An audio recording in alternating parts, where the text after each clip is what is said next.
हाथी और रस्सी। एक समय की बात है, एक बहुत ही शक्तिशाली और बलवान हाथी था। उसे बचपन से ही एक महावत ने पाला और उसे तरह तरह के करतब सिखलाए थे। महावत प्रतिदिन हाथी को बाजार ले जाता था। हाथी बाजार में करतब दिखलाता था।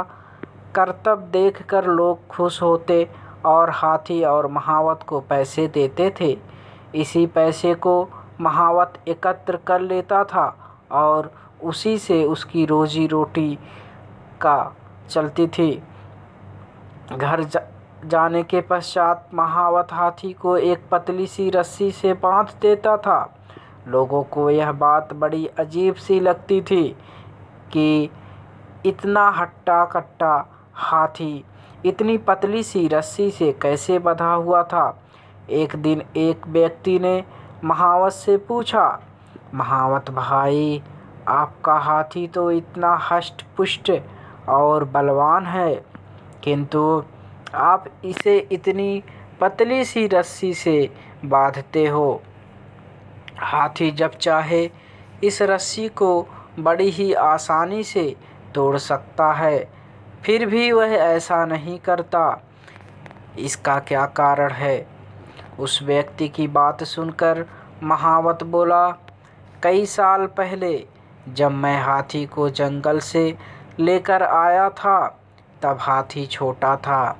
तब मैं इसे इसी तरह की पतली सी रस्सी से बांधा करता था। उस समय हाथी बहुत छोटा था। उसने कई बार इस रस्सी को तोड़ने का प्रयास किया, किंतु बचपन में वह इसे नहीं तोड़ सका। धीरे धीरे उसके मन में यह बात बैठ गई कि वह कभी भी इस रस्सी को नहीं तोड़ पाएगा। अब हाथी बड़ा हो चुका है, वह चाहे तो एक ही झटके में इस रस्सी को तोड़ सकता है, किंतु हाथी अब इस रस्सी को तोड़ने का प्रयास भी नहीं करता, क्योंकि वह सोचता है कि वह इस रस्सी को नहीं तोड़ पाएगा।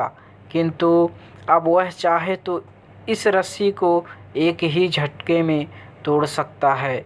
व्यक्ति को सारी बात समझ में आ गई कि किसी भी जीव के दिमाग में जो बात बैठ जाए, वह सारी उम्र उसके साथ रहती है।